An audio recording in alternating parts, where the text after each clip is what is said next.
이지영 씨가 네. 긴장을 참 많이 하셨네요. 우리 저 이지영 씨가 아주 뭐 되게 뭐 유명한 강사님이시죠. 맞습니다. 예. 예. 자, 우리 저기 뭐 본인 소개 좀 부탁드리겠습니다. 네, 혹시 예. 모르시는 예. 분들을 위해서. 네, 안녕하세요. 사회탐구 강사 이지영입니다. 지금까지 누적 350만 명의 학생들을 가르쳐 왔습니다. 네. 네네네. 50만 원. 와. 지나다니면은 뭐 350만이면 제자들도 되게 많이 만날 것 같고. 네, 제자들도 많이 만나고 요즘은 제자들이 거실에서 TV로 인강을 보는 경우도 많아가지고 부모님들도 많이 알아보시더라고요. 네. 오. 아니 근데 또 응시자들 절반이 또 강의를 또 들으신다고. 아하. 이게 국영수와 달리 좀 선택 과목이고 그렇죠. 또 아무래도 사회탐구 안에서도 여러 과목이 있거든요. 네. 그런데도 불구하고 학생들이 그동안 오랫동안 많이 사랑해줬습니다. 아. 코로나 이전에는 학생들이 진짜 막 드라마에 나오는 것처럼 10시간 전부터 줄을 서서 기다렸어야 실제로요? 했었어요. 네, 그래서 이제 막 뉴스에서도 찍어가고 막 그렇게 했었는데요. 지금은 코로나 이후로 다 온라인 티켓팅으로 바뀌었습니다. 그것도 뭐 접속이 잘 안 되겠는데 그러면? 아유, 맞아요. 전부 다 몇 초 안에 마감이 되기 때문에 정말 빠른 속도로 이제 글자 문구를 완성하기 위해서 학생들이 미리 자동 완성 문구를 적어놓고 그거를 빨리빨리 복사해서 이렇게 티켓팅 해야지만 자기가 원하는 자리에 앉을 수 있어요. 그러니까 아유 대단합니다. 정말. 아니 근데 저기 국내를 뛰어넘어서 뉴욕까지 진출했다 이거 무슨 얘기입니까? 아, 제가 회사를 이적할 때요. 제가 이적해간 회사에서 이제 너무 기분이 좋았는지 뉴욕에 있는 타임스퀘어에 광고를 봤어요. 저 봤어요. 네. 그래서 학생들이 뉴욕에 누가 인터넷 강의를 사회를 듣는다고 주접을 너무 심하게 떠는 회사다 이렇게 얘기하기도 했었어요. 네. 뉴욕까지 진출을 하셨습니다.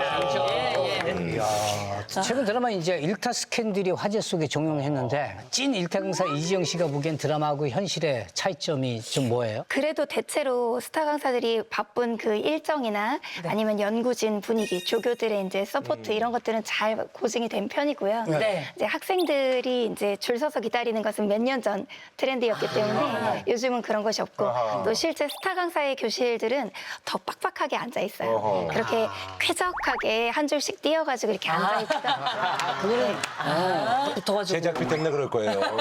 그렇지. 사랑하는 보조 다 출연자분들 돈이거든요. 네, 다 섭외해야 돈입니다. 되니까. 예. 다른 선생님들은 어떠신지 모르겠는데 저는 연애할 시간이 정말 없더라고요.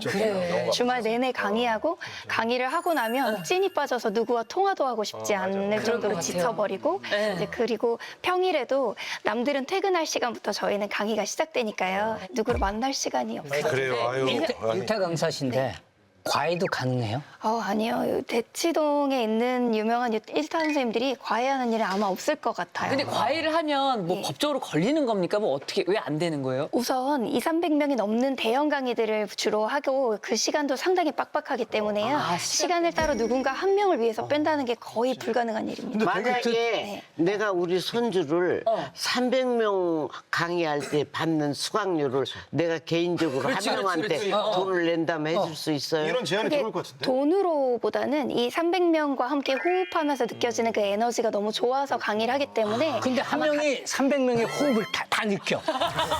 리액션 장난 아니야. 조용하게다가 김기다! 이러면서 막. 부담스러울 것 같아요.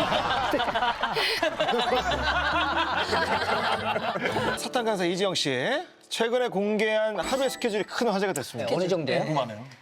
제가 주말에는 수업이 피크로 있거든요. 그때는 이제 4시 반에 일어나요. 4시 새벽? 반에 일어나야지만 일정을 맞출 수가 있어서 그래서 5시에 헤어 메이크업을 받고 그리고 6시에 대치동으로 출근을 해서요. 그때부터 이제 업무 회의하고 수업 준비하고 조교쌤들이랑 다 세팅을 해요. 그래서 9시부터 수업을 시작해서 거기서부터 사실 3시간 반씩 세 타임인데 그 중간중간 질문이 계속 있기 때문에 쉬지 못하고 13시간을 수업과 질의응답을 받습니다. 네, 그렇게 수업이 끝나면 저녁 10시고요. 마지막 마무리 회의하고 하면 12시 넘어서 퇴근할 때가 많아요.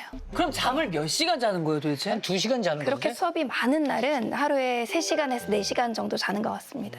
근데 사실 뭐 지금도 그 강의는 뭐 사실 예전보다 줄였다 뿐이지 요즘도 일을 많이 하시는. 그럼요. 네, 여전히 1년에 쓰는 책이 20권이 넘고 그러기 때문에 오늘 가장 바쁜 시기는 언제예요? 사실 새 학기는 오히려 학생들이 학교에 가기 때문에 학교 갔다 와서 저녁에 수업이 있는 거고 방학이 더 바쁩니다. 그래서 12월 말 겨울방학부터가 3월 개학 전까지가 제일 바쁘고 수능 D-100일 남으면 또 쉴 새 없이 또 추석 연휴도 일을 하고 그러죠. 그러니까. 그래도 1년 중에 딱 요 지점이 쉬는 지점이다라는 곳은 어디예요? 수능 끝나고 한 1주에서 2주 정도. 보통 수능 끝나고 한 1주에서 2주 정도만 딱 쉴 수 있고 그다음부터는 그다음 교재 집필을 들어가야 되는데요. 이제 워낙 일하는 게 습관이 되어버려서 그 쉬는 시간에도 책을 좀 일찍 시작하는 편이에요. 그 유명한 의료인이자 우리 뭐 세계를 움직이는 여성 이길려 여사라고 네. 길병원 인천. 원장님 계세요. 그분 나이가 90이 넘었습니다. 예. 근데 이제 그분이 결혼을 한 번도 안 했어. 그냥 일만 하셔가지고 90세 될 그 때까지. 거대한 그 회사, 뭐 병원하고 학교를 다 만든 거야. 내가 봤을 때 우리 선생님이 네, 일에 빠지셔가지고. 일에 빠지셔가지고 아 그쪽으로 이제 진짜 우리 어떤 그 학원계에 큰 획을 이룰지. 그러면 이제 본인만의 어떤 그 강의 스킬이라든지. 일단 체계적인 판서, 필기 꼼꼼히 해주고 제가 힘들었을 때 도움됐던 말들 학생들한테 해주고 이런 방식으로 했더니 학생들이 힘이 된다고 정말 선생님 강의 들으면 자존감이 높아지는 것 같다고 이러면서 좋아해줘. 혹시라도 시련이 있거든. 이것만 생각해. 신은 인간에게 선물을 줄 때 시련이라는 포장지에 쌓아서 주고 큰 선물일수록 큰 포장지에 쌓아놓는다는 내 말. 그런 얘기에서 많이 학생들이 끌렸던 것 같아요. 좋은 얘기를 되게 많이 해주시더라고요. 맞아. 강의할 때마다 아이돌 못지않은 준비를 한다는 얘기가 무슨 얘기예요? 제가 처음에는 강의만 잘하면 되지 제가 뭘 입고 뭘 꾸미고 하는 거는 아이들한테 전혀 관심이 관련이 없었군요. 없다고 생각했어요. 근데 이 고3 학생들은 항상 아이돌들도 많이 보고 항상 방송을 많이 보다 보니까 트렌드에 밝아요. 선생님의 모습이 트렌디하면 정말 좋아하더라고요. 그리고 이 선생님이 다음 강의에 뭘 입고 나오지가 궁금해서 강의를 클릭한다 그러더라고요. 그래서 다음 강의에 뭘 입고 나오면 좋을지 너희가 한번 추천을 해봐라 해서 막 뿌까머리, 양갈래 이런 머리들을 하게 그런 게 이제 포인트였구나. 화려하게, 엄청 화려하게 하고 하세요. 왜냐면 스타일이 이렇게? 아니 나 몰랐네. 이런 것도 안 해. 친구들을 위해서. 하다 보니까 재밌죠? 네, 또 학생들이 저 뿌까머리 했을 때 가르쳐줬던 칸트 그리고 저 양갈래 머리 했을 때 배웠던 아리스토텔레스 이런 것들을 아리스토텔레스. 기억하더라고요. 네. 수업 중에 선생님들의 어떤 이미지를 같이 기억하더라고요. 네. 요렇게 하시는 그 전담팀이 또 따로 있으시다고. 예, 맞아요. 왜냐면 제가 너무 수업이 많다 보니까 백화점에 갈 시간도 없고 헤어샵에 갈 시간도 없어요. 왜냐면 네. 5시부터 머리를 준비해야 되니까요. 그러다 보니까 이전 강의랑 중복되지 않게 이제 포트폴리오 준비해 주시는 분들이 같이 일해 주시고 그러니까 계세요. 팀이 되니까 이게 연예인 못지않은 사진이야. 연인보다 더하네. 공부 의욕을 끌어올리는 본인만의 꿀팁이 좀 있어요? 수강생들이 저랑 친해지고 싶어하는 학생들이 많거든요. 이제 요즘 학생들은 약간의 팬덤들을 가지고 있어요. 왜 그런지는 잘 모르겠는데 인강 선생님들이 너무 좋아서 저 선생님의 조교가 되는 것이 어떤 공부의 중요한 목표가 되는 학생들이 많더라고요. 학생들에게 만점 받으면 이제 조교 지원 자격을 주고 뭐 조교 지원을 하면 같이 이제 요트에 태워주기도 하고 드라이브를 하기도 하고 네, 이렇게 그래서 정말 수능이 좀 쉽게 나오거나 하면 조교 경쟁률이 1000대 1, 1500대 1 막 있습니다. 모두가 조교가 되기 위해서. 여러 명을 뽑아요. 예, 몇 대 1이. 이지영 선생님께서 그 강의를 하다가 죽음의 고비를 넘긴 적이 있다. 재수종합학원의 강의는 아침 8시부터 평일에도 수업을 시작해서 저녁 10시까지 수업을 하고 주말에 또 13시간 연강을 하고 그렇게 살다 보니까 2017년에 배가 많이 아프더라고요. 근데 이제 교재를 원고를 쓰고 있고 원고 마감일이 있으니까요. 그래서 진통제를 먹고 견디면서 이제 책을 썼는데 진통제를 보통 먹으면 한 3시간 정도는 안 아파야 되잖아요. 근데 30분 만에 또 아프더라고요. 진통제를 종류별로 바꿔가면서 30분마다 먹었는데도 계속 아파. 너무 아파서 나중에 이제 정신을 잃고 눈을 떠보니까 앰뷸런스에 실려가 있더라고요. 그래서 제가 CT를 찍어보니까 맹장 쪽에 염증이 있는 것 같다. 이제 그러셔서 이거 교재 마감하고 며칠 후에 와서 수술하면 안 되냐고 제가 그랬더니 좀 많이 부어서 긴급 수술 들어가야 될 것 같다. 그러셔가지고 제가 예쁘게 꼬매달라고 그러고 이제 수술실에 들어갔거든요. 네. 근데 알고 보니 맹장이 터진 지 3일이 됐는데요. 대단한 거네 정말. 제가 그게 맹장이 터진지도 모르고 봉막염 상태로 진행된지도 모르고 그거를 참고 있었던 거예요. 그래서 의사 선생님이 오셔서 수술 끝내시고 이제 저 회복한 다음에 살다 이런 사람은 처음 봤다고. 그러니까요. 맹장이 터졌는데 이 지경으로 방치한 사람도 처음 봤고 제정신으로 예쁘게 꾸며주세요 하는 사람도 처음 봤다고. 이제 그때 제가 처음으로 알았어요. 저는 지금까지 남들도 이 정도 아프고 이 정도 힘든 건 다 참으면서 사는 줄 알았거든요. 근데 의사 선생님께서 이거는 사람들이 제정신으로 참을 수 없는 고통인데 지금까지 도대체 어떤 삶을 살았냐고 물어보시더라고요. 아니 근데 저기 원래는 그렇게 이제 열심히 십몇 년 사면은 약간 정신적으로 번아웃이라든지 이런 게 오는데 그런 것도 전혀. 저는 일이 재밌어요. 지금도 그러니까 이런 일이 너무 거는 일을 재밌어요. 안 하면 아픈 사람이야. 일을 안 하면 아파요. 맞아요. 지금은 그렇게 매일매일 강의하지 않고요. 그래요. 그리고 요즘 좀 또 쉬고 축구도 있어요. 하신다면서요. 그건 건강을 위해서요. 네. 강사님께서 독하게 진짜 허벅지 찔러가면서 공부를 해야 되겠다. 뭐 그건 뭐 마음속에 어떤 그 동기라든지 원동력 같은 게 있었을 것 같아요.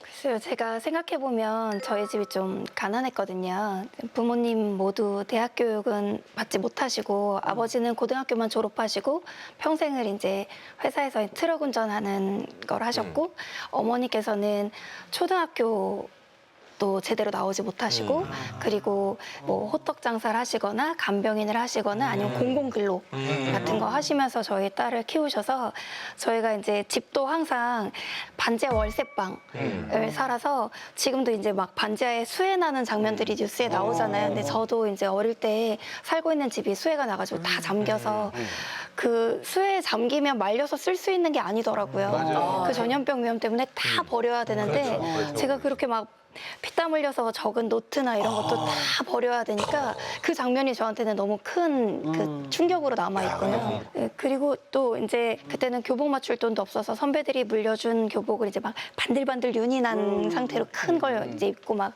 선배들이 버린 문제집도 주워다 풀고 문제집 살 돈이 없으니까요. 그리고 이제 야, 집에 정말. 아궁이 떼는 집이었어요. 구들장 있던 그런 집이어가지고 그 문제집 다 풀고 나면 거기다 네, 그랬었어요. 그래서 어릴 때 그 친구들이 좀 놀리기도 했었거든요. 저희 때만 해도 급식이 보편화되기 전이라 급식 시범학교여서 급식실은 없고 이제 급식 도시락이 배달 오는 형태였었거든요. 근데 그 생활보호 대상자 몇 명한테만 무상급식을 주는데 도시락통이 다른 학생들은 다 하얀색 통인데 무상급식 도시락통은 파란 통에 주는 거예요. 왜 이렇게 차별화해서? 저도 지금은 생각해보면 어른들이 너무 못된 것 같은데 맞아요. 왜 그렇게 색깔을? 그래서 이제 파란색 도시락통을 먹고 있으면 친구들이 와서 다 알면서도 물어보는 거예요. 너는 왜 도시락이 파랗냐고. 네. 그럴 때 제가 사실 그때 생각했어요. 가난은 부끄러운 건 아니잖아요. 제가 뭘 잘못해서 가난한 건 아니잖아요. 어느 집에서 태어나고 어떤 환경일지는 제가 선택한 것이 아니니까요. 그래서 불편하기는 하지만 부끄러운 건 아니라는 마음으로 당차게 나갔거든요. 그래서 그때 제가 항상 일기장에 일기를 썼던 것 같아요. 뭐라고 썼냐면 저는 결국은 잘 될 사람이니까 나중에 잠실에 한강에 보이는 펜트하우스 같은 데서 빨주노초 파남보 슈퍼카를 타면서 와인바를 차려놓고 싶다 이런 초등학생 때부터 그 어린 마음에 이제 뛰어난 법칙처럼, 가난이 너무 불편하고 좀 그러니까 그런 마음에 그렇게 일기를 썼던 것 같아요. 그래도 저는 학생들이 그런 걸 보면서 모든 사람이 부모님을 잘 만나서 금수저 또는 다이아 수저여야지만 성공한다라는 그런 인식을 깨고 나도 아무리 어려운 환경이어도 아무리 가정 형편이 어려워도 잘할 수 있다라는 동기부여가 된다면 충분히 제가 도와줄 수 있는 부분이 있다고 생각해요. 맞아요. 이런 내용을 옛날 위인전에서 읽은 것 같은 이런 느낌 있잖아. 근데 진짜 이길려 여사님처럼 그분도 전기가 많아. 이길려 여사님도. 지금 전기를 읽고 있는 느낌이야. 이지영 씨가 서울대 입학 후에 핵인싸 캠퍼스 라이프를 즐겼다고 하네요. 어떤 생활을 하셨길래? 제가 고등학교 때까지 너무 3-4시간 자가면서 억압하면서 공부를 해가지고요. 대학 가니까 좀 풀고 싶더라고요. 그래서 들어가자마자 엄청나게 놀았어요. 막 그게 근데 저 놀 줄 모르는 사람이 놀아봤자 별거 아닌데. 내가 들어보면 별거 아니었을 것 같아. 그리고 뭐 한 달에 소개팅을 30-40번씩 잡고 우와, 이거 진짜 돈 건데? 봐도 술도 이제 대학 가서 이제 마시잖아요. 네.